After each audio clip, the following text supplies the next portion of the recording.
And now to the analysis of Shields and Brooks. That is syndicated columnist Mark Shields and New York Times columnist David Brooks. Welcome, gentlemen. I guess it's now all over but the shouting, Mark. The Republicans seem to have the votes on this tax bill.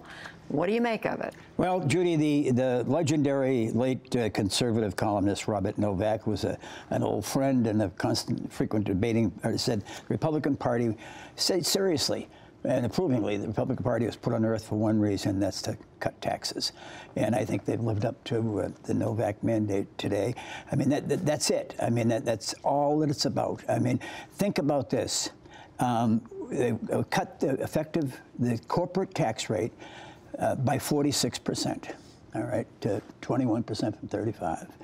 And at the same time, 8.9 million American children who get coverage, medical coverage under the Children's Health Insurance Plan go unfunded since September 30th because they can't somehow, in their feverish pursuit of lowering the top tax rate from 39.6 down to 37% so that Steve Schwarzman can somehow have an easier Christmas, that they can't find the money for these. These are working poor families who make too much to qualify for Medicaid and not enough to buy their own health insurance.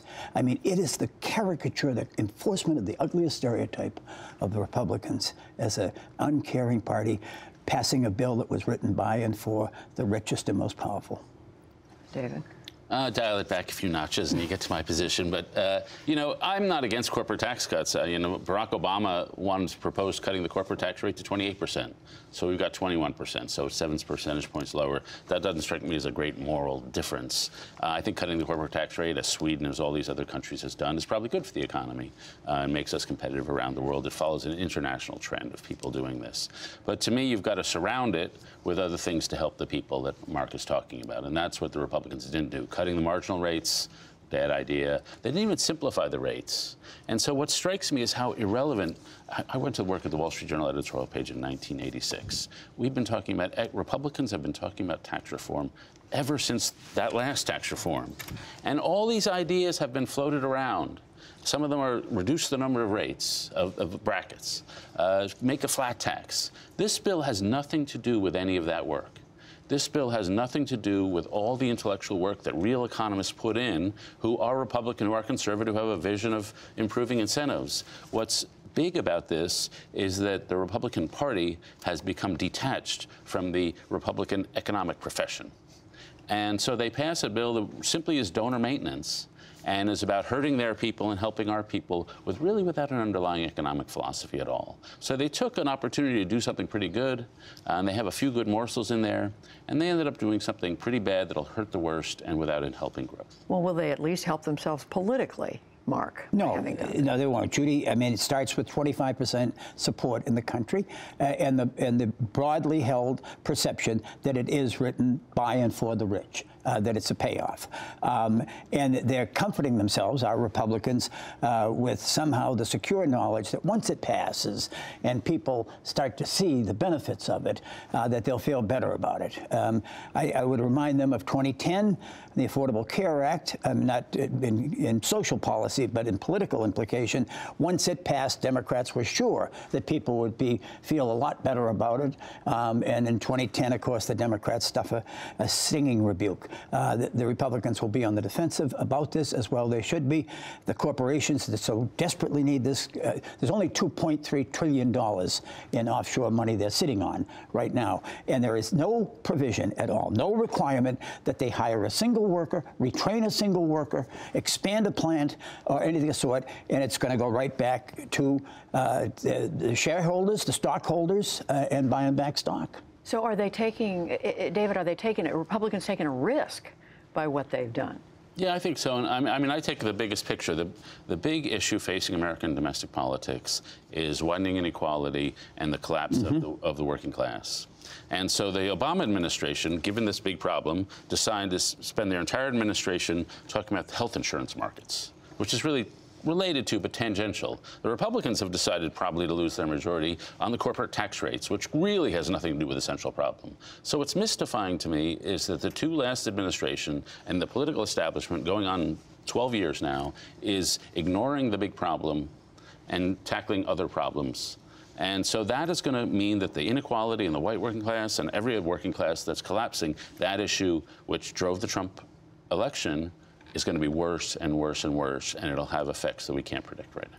Not to be prickly, but I just point out that Barack Obama confronted the worst economic recession since the Great Depression. I mean, getting out of that was the prime concern. He brought us back from the precipice. I agree with you on the expanding inequality, but it wasn't comparable in any way of 105 sustained months of job growth and economic growth under Barack Obama that was inherited by Donald Trump and is about to be squandered in this giveaway. Yeah. I'll give you that he, getting over the 08-07 recession was a big accomplishment early in the administration, but it still remains the fact that once they got over that, they could have then turned to the Michigans, the Pennsylvanias, the Ohios, and either done, infrastructure. They could have done a bunch of things which are always on the table and everybody says they're in favor of, and nobody actually does because it doesn't go, in the Republican case, to the donor base. In the Democrats, they happen to have a thing about the health insurance. And the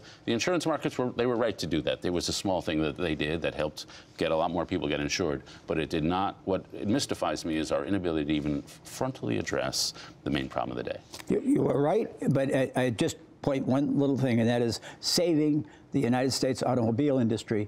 Ohio and Michigan were not minor accomplishments, and they were opposed by the Republicans and the Republican standard bearer.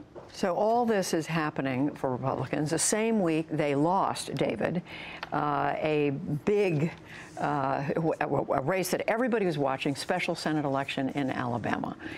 This was, and by the way, credit to Mark Shields, sitting right here. You forecast the Democrat Doug Jones would win. So congratulations. But how much are, first of all, what happened, and then let's talk about what it means. Well, a lot of you can't. A bigoted pedophile, alleged pedophile, is not a great candidate who's incompetent. So he's going to lose the New South. He's going to lose women. He's going to lose a lot of people. He's going to lose non-evangelicals. And so you combine Donald Trump and Sheriff Moore, you've got two pretty toxic characters anywhere, even in Alabama. To me, the two things that are interesting moving forward is the poll I saw in a piece by Jonah Goldberg of National Review of Fox News viewers. In June, 90% of Fox News viewers supported President Trump. Now it's 58%. That's a massive collapse among Fox viewers. So if you're losing them, you're in trouble. Second, what is the knock-on effect for all the Bannon candidates running in all these other races? So Steve Bannon has put up people to run against regular Republicans in Arizona, possibly in Wyoming, probably in Tennessee, a bunch of other places. It seems to me that was just a mortal peril for the party. It seems to me this may quash those, or at least among a lot of Republicans say, hey, these Bannon candidates are bad news for us. Mark, it's bad for the Republicans. They're disorganized. They're fragmented. There's a bitterly division. There's recriminations. There's no common spirit. There's the Bannon wing. There's Mitch McConnell.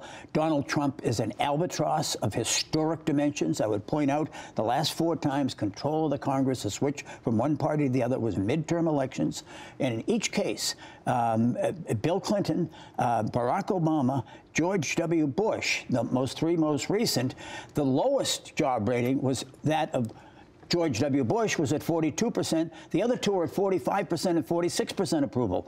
Donald Trump is now 10% below that. So he is going to be, and a midterm election, Judy, is nothing but a referendum on the president. It's not a comparative. You can't bring up Hillary Clinton or her alleged foibles. No, it's the incumbent president. And he is in big trouble, and Republicans are in enormous trouble heading into 2018. And that's what Alabama. I would say one thing about Doug Jones. He was a good candidate. He did appeal to African-American votes.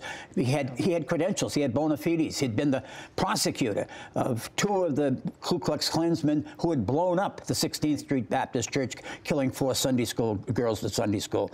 But beyond that, on election night, he showed us what a real normal speech is like. He thanked people by name. He was modest. He was optimistic. He asked for one thing, and that was funding of the children's health insurance plan. He didn't skewer or trash his opponent. He didn't demonize anybody.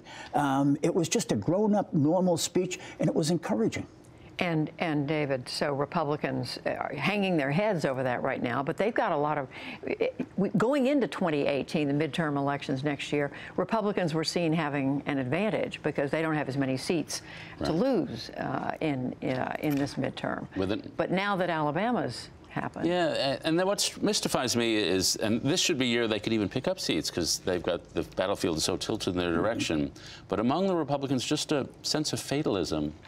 You don't see them reacting like, they all know Trump is all bad news. If you talk to them privately, they all wish he would go off in a puff of smoke. But they don't have any action. They don't know what to do. Some of them have deluded themselves into thinking that really passing the tax bill is enough.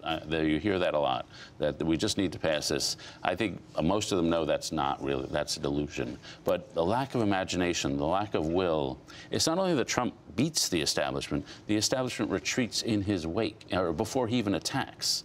And this is what happens when a party loses its sense of self-confidence, reason to live, reason to believe. There's a reason the Bolsheviks, who were the small group in Russia, beat the Mensheviks. The Bolsheviks believed in their thing, and the Mensheviks, who were much bigger, didn't believe in it, and passion has one side, not on the other.